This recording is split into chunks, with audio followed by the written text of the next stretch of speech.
Hello guys, welcome back to newspaper session. So இன்னைக்கு newspaper பார்க்கிறதுக்கு முன்னாடி important days பார்த்துடலாம். So இன்னைக்கு May 12. So May 12 என்ன டே, என்ன important day அப்படின்னா May 12. So என்ன important day அப்படின்னா International Nurses Day. So International Nurses Day. Nurse இருப்பாங்கல்ல ஹாஸ்பிட்டலில், ஸோ அவங்களுக்கான ஒரு டே தான் என்னது அப்படின்னா May 12 அப்சர்வ் பண்ணுறாங்க இன்டர்நேஷ்னல் நர்சஸ் டே.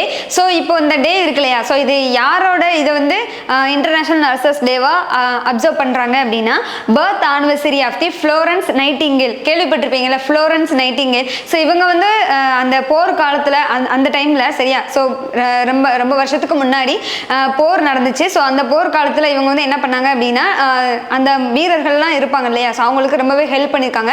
ஸோ இவங்களும் ஒன் ஆஃப் த நர்ஸ் கூட தான் சரியா. ஸோ அந்த மருத்துவ பணிகளில் செஞ்சு இவங்க வந்து பெரிய புகழ் பெற்றிருந்திருக்காங்க. ஸோ அதனால இவங்களோட பர்த் ஆனிவர்சரி தான் என்ன பண்ணுறாங்க அப்படின்னா இன்டர்நேஷ்னல் நர்சஸ் டேவாக அப்சர்வ் பண்ணுறாங்க May 12 சரியா. ஸோ இந்த வருஷத்துக்கான 2023க்கான இன்டர்நேஷ்னல் நர்சஸ் டேயோட தீம் வந்து என்ன அப்படின்னா our nurses our future. Our nurses our future.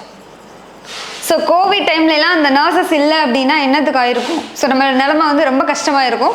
So உண்மையிலே ரொம்ப ஒரு அருமையான ஒர்க்கு, ஒரு ஜாப்பு அப்படின்னா எனக்கு தெரிஞ்சு nurse work and doctor work அப்படின்னு சொல்லலாம். ஸோ நான் அவங்கள வந்து என்ன சொல்லலை அப்படின்னா ப்ரொமோட் பண்ணி சொல்லலை. ஸோ உண்மையிலேயே ஒரு நல்ல ஜாப்னா இவங்க தான் சரியா. ஸோ அந்த டாக்டர் ஒர்க்கு கூட எனக்கு அவ்வளோவா இது இல்லை. ஆனால் நர்ஸ் தான் என்ன பண்ணுவாங்கன்னா எல்லாமே அந்த கிளினிக்கலாக சரி, ஆப்ரேஷன் பண்ணும்போதும் சரி ஹெல்ப் பண்ணுவாங்க. கிளினிக்கலாக அந்த மருந்து போட்டு விடுறது அந்த மாதிரி எல்லா வேலையுமே பார்ப்பாங்க சரியா. ஸோ அதுக்குன்னு ஒரு தனி இது வேணும் சரியா.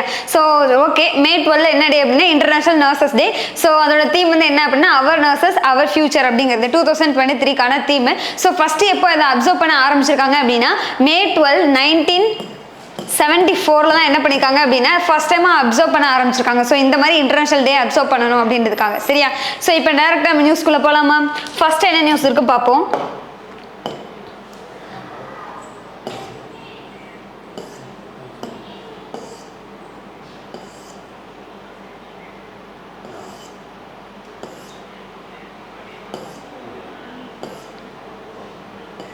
ஸோ டேரெக்டாக ஃபர்ஸ்ட் எடிட்டோரியல் தான் வருது.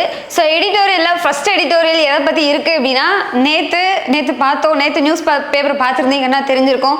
நேற்று எதை பற்றி கொடுத்துருந்தாங்க அப்படின்னா ஃபர்ஸ்ட் எடிட்டோரியலாகவே மகாராஷ்டிராவோட அரசியல் ப்ராப்ளம்ஸ் தான் கொடுத்துருந்தாங்க. ஸோ இப்போவுமே என்ன கொடுத்துருக்காங்க அப்படின்னா அந்த மகாராஷ்டிராவில் ஒரு வருஷத்துக்கு முன்னாடி என்ன நடந்துச்சு அப்படின்னா April 22 நினைக்கிறேன் 2022 April 2022 கடந்த ஒரு வருஷத்துக்கு முன்னாடி என்ன ஆச்சு அப்படின்னா ஸோ உத்தவ் தாக்கரே இருக்காங்களே, ஸோ அவங்க வந்து என்ன பண்ணாங்க அப்படின்னா ராஜினாமா பண்ணி அப்புறம் வந்து ஏக்நாத் சிண்டே இருக்காங்கல்ல, ஸோ அவங்க வந்து பதவி ஏற்றிருந்தாங்க. ஸோ மகாராஷ்டிராவோட முதல்வராக பதவி ஏற்றிருந்தாங்க.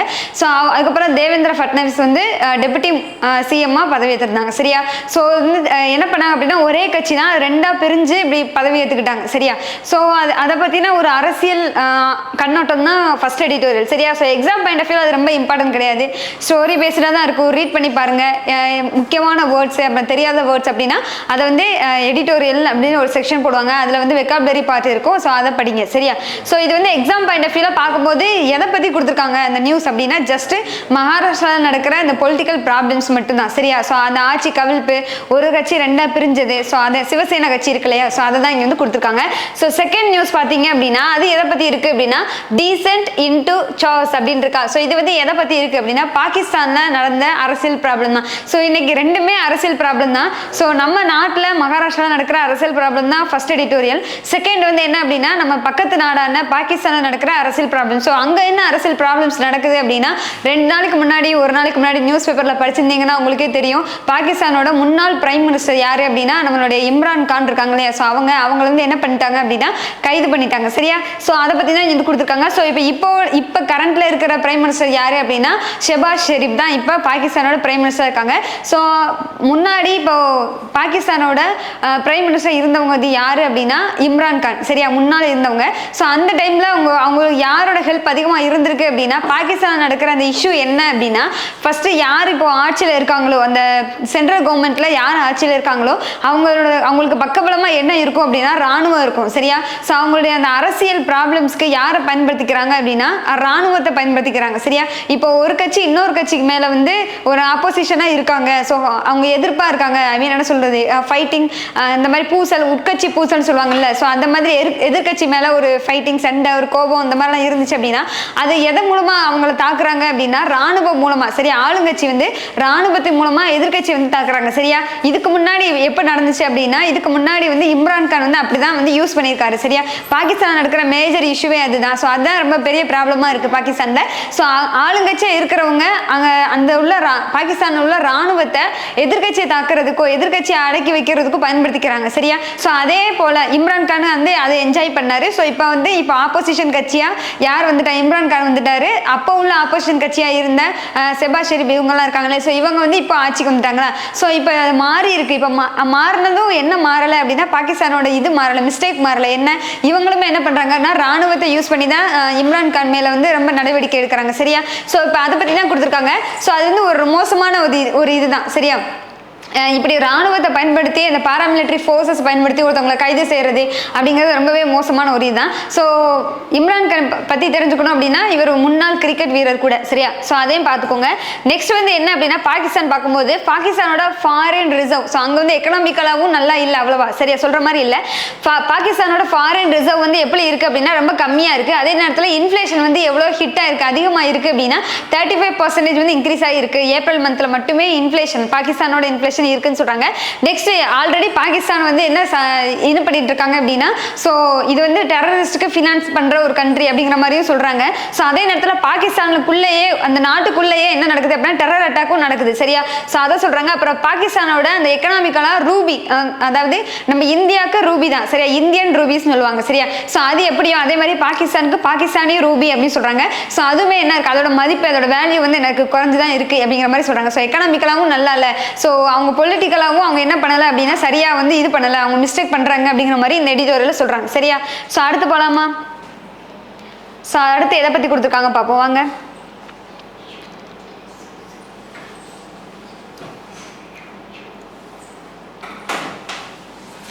ஸோ அடுத்து பார்த்தீங்கன்னா இந்த இது பாருங்க US engages with the India and human rights White House. இது வந்து என்ன அப்படின்னா நேற்று நியூஸ் பேப்பர் பார்த்துருந்தீங்கன்னா தெரிஞ்சிருக்கும். ஸோ நேற்று வந்து என்ன பண்ணியிருந்தாங்க அப்படின்னா நியூஸில் என்ன கொடுத்துருந்தாங்க அப்படின்னா நம்மளோட பிரைம் மினிஸ்டர் இருக்காங்களே ஸோ நரேந்திர மோடி அவங்க வந்து என்ன பண்ணியிருந்தாங்க யூஎஸ்க்கு ஸ்டேட் விசிட் போயிருந்தாங்க.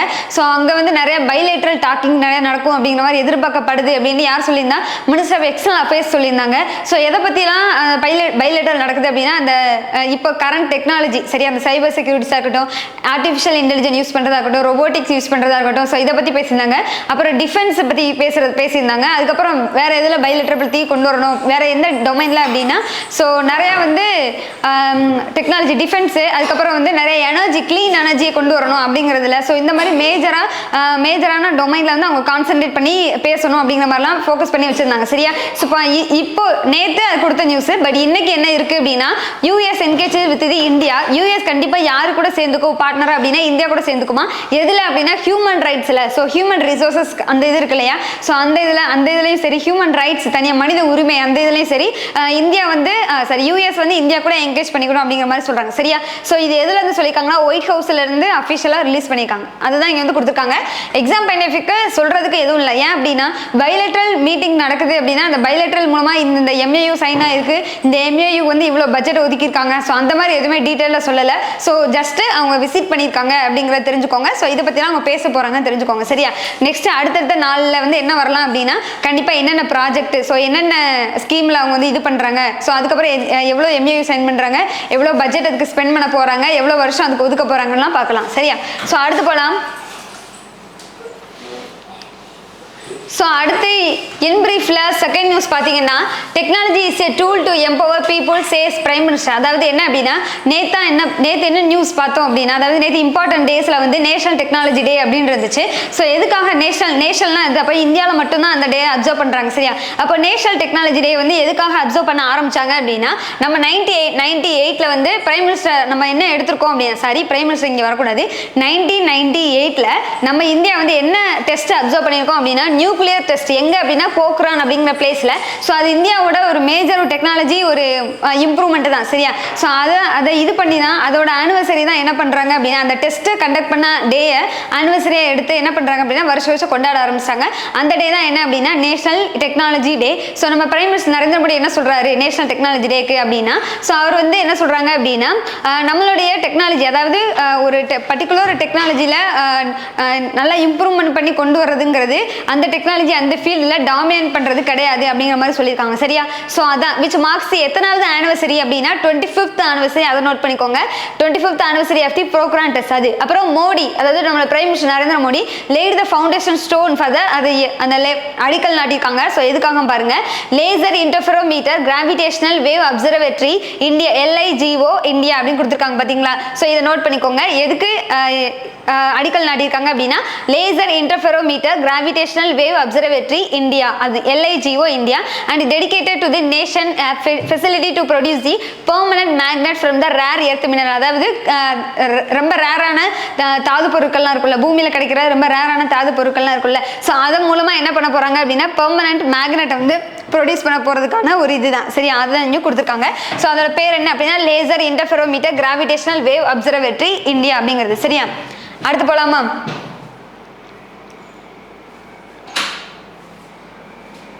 ஸோ அடுத்து பிஸ்னஸ் யூஸ்.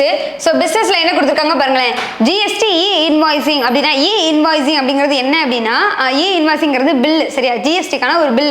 ஸோ அதுதான் எது இன்வாய்சிங் சொல்லுவாங்க பில் வாங்குவோம்ல. ஸோ அது சரியா GST invoicing to include the smaller firms from August 1 என்ன கொண்டு வந்திருக்காங்க அப்படின்னா ஒரு ஸ்மாலர் ஃபிர்ம்ஸ்க்கு கூட என்ன இன்வாய்ஸ் ப்ரொடியூஸ் பண்ண போகிறாங்க.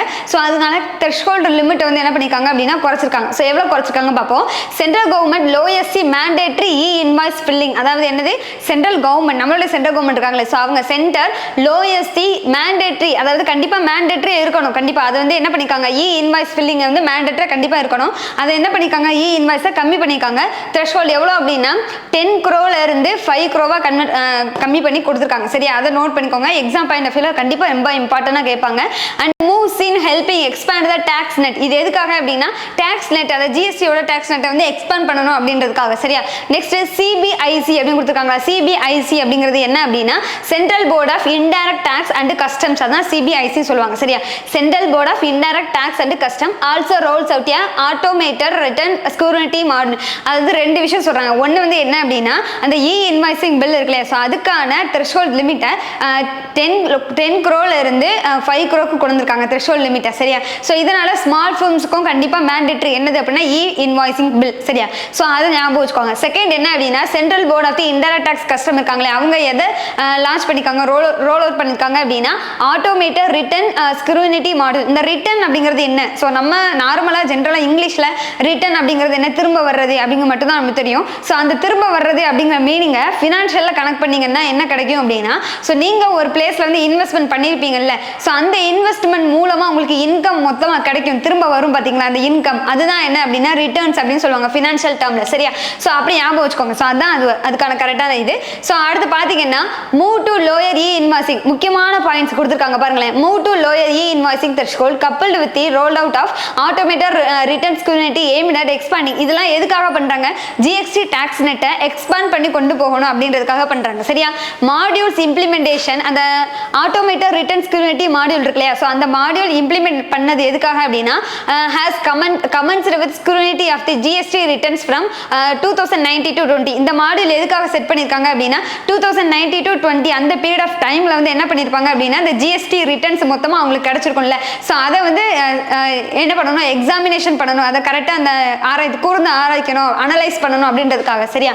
Next it will enable officers to scrutinize returns of central administrated taxpayers selected by data analytics. Data analytic இருக்காங்க இல்லையா. ஸோ அவங்க பர்டிகுலராக ஒரு குறிப்பிட்ட டாக்ஸ் பேயர்ஸை செலக்ட் பண்ணியிருப்பாங்க சரியா. சரியா? அந்த டாக்ஸ் பேயர் யாரு அப்படின்னா சென்டர் அட்மினிஸ்ட்ரேட் டாக்ஸ் பேயர்ஸ். அவங்களோட ரிட்டர்ன்ஸ் தான் என்ன பண்ணுவாங்க, அவங்களோட ரிட்டர்ன்ஸ் தான் என்னன்னு இப்பதான் சொன்னேன். அவங்களோட ரிட்டர்ன்ஸ் என்ன பண்ணுவாங்க, அனலைஸ் பண்ணி பார்ப்பாங்க. நெக்ஸ்ட் டாக்ஸ் எக்ஸ்போர்ட் இருப்பாங்க இல்லையா, ஸோ அந்த வரி விதிப்பதில் எக்ஸ்பர்ட்ஸ் இருப்பாங்க இல்லையா, so tax experts says move in line with the government's effort to crack down fake invoice. இதெல்லாம் எதுக்கு பண்றாங்க அப்படின்னா ஃபேக் இன்வாய்ஸஸ் ஏதாவது இருக்குதா, அந்த ஜிஎஸ்டியில் ஃபேக் இன்வாய்ஸை தடுக்கணும், கிராக் டவுன் பண்ணணும் அப்படின்றதுக்காக தான் இதெல்லாம் பண்றாங்க. ஸோ கவர்மெண்ட்டோட எஃபர்ட்டுக்கு அந்த நம்ம வந்து என்ன பண்ணணும் அப்படின்னா டாக்ஸ் பேயர்ஸ் வந்து ஒத்துழைக்கணும் அப்படின்னு கொடுத்துருக்காங்க. சரியா? ஸோ அதுதான் இதில் கொடுத்தது, நீங்க ரீட் பண்ணி பாருங்க. சரியா? ஸோ அடுத்து போகலாம். ஸோ அடுத்து ஸ்போர்ட்ஸில் பார்த்தீங்கன்னா இன்னைக்கு வந்து 2 நியூஸ் இம்பார்ட்டண்ட்டாக இருக்குது. ஸோ இம்பார்ட்டன்ட் கண்டிப்பாக கரண்ட் அஃபேர்ஸில் வரும் அப்படிங்கிறது இந்த நியூஸ். சரியா? ஓடிஏ ரேங்கிங்கில் one day international ranking, so one day international match இருக்கு இல்லையா, ஸோ அதில் இந்தியாவோட ரேங்கிங் எவ்வளோ இருக்குது அப்படின்னா 3rd. சரியா? ஒன் டே இன்டர்நேஷனலில் இந்தியாவோட ரேங்கிங் எவ்வளோ இருக்குது அப்படின்னா 3rd. நம்ம எதுலேருந்து 3rd வந்திருக்கோம் அப்படின்னா நம்பர் 1லேருந்து நம்பர் 3 வந்திருக்கோம். ஸோ இப்போ நம்பர் 1 யார் அப்படின்னா ஆஸ்திரேலியா, நம்பர் 2 யார் அப்படின்னா பாகிஸ்தான், நம்பர் 3 நம்ம. சரியா? ஸோ இந்த ரேங்கிங் ஞாபகம் வச்சுக்கோங்க. அப்புறம் வந்து இம்பார்ட்டன்ட் நியூஸ் வந்து என்ன இருக்குது அப்படின்னா Sarabjot and Divya Dew wins the mixed air pistol gold. அதாவது என்ன அப்படின்னா அசர்பைஜான்ல என்ன நடக்குது அப்படின்னா ஏர் பிஸ்டலுக்கான வேர்ல்ட் கப் நடக்குது. சரியா? அசர்பைஜான்ல ஏர் பிஸ்டலுக்கான வேர்ல்ட் கப் நடக்குது. அதுல நம்மளோட இந்தியாவை சேர்ந்த மிக்ஸ்டு டபுள் அந்த கேட்டகரியில யார் யார் வின் பண்ணிக்கா, சரப்ஜோத் அண்ட் திவ்யா இவங்களுடைய மிக்ஸ்டு இதுல வந்து வின் பண்ணிக்காங்க. சரியா? இவங்களுடைய குரூப்ல இது என்னது ஏர் பிஸ்டல்ல வின் பண்ணிக்காங்க. சரியா? அதான் இங்க கொடுத்துருக்காங்க, கோல்டு வின் பண்ணிக்காங்க. ஸோ செகண்ட் அந்த இதில் அதே மிக்ஸ்டு ஏர் பிஸ்டலில் செகண்ட் யார் அப்படின்னா செர்பியா நாட்டை சேர்ந்த ஜொரானா அருனோவிக் அண்டு தமிர் மைக்கேக் அப்படிங்கிறவங்க. சரியா? ஸோ அது எந்த நாட்டை சேர்ந்தவங்க அப்படின்னு ஞாபகம் வச்சுக்கோங்க. அந்த 2 பிளேயரை ஞாபகம் வச்சுக்கோங்க. சரியா? ஸோ அடுத்த நியூஸ் போகலாம். ஸோ அவ்வளோதான் கைஸ், இன்னைக்கான எல்லா நியூஸும் முடிஞ்சிச்சு. நெக்ஸ்ட் ஒரு இன்ட்ரெஸ்டிங் கண்டென்ட்டோட நான் உங்களை மீட் பண்ணுறேன். Thank you so much.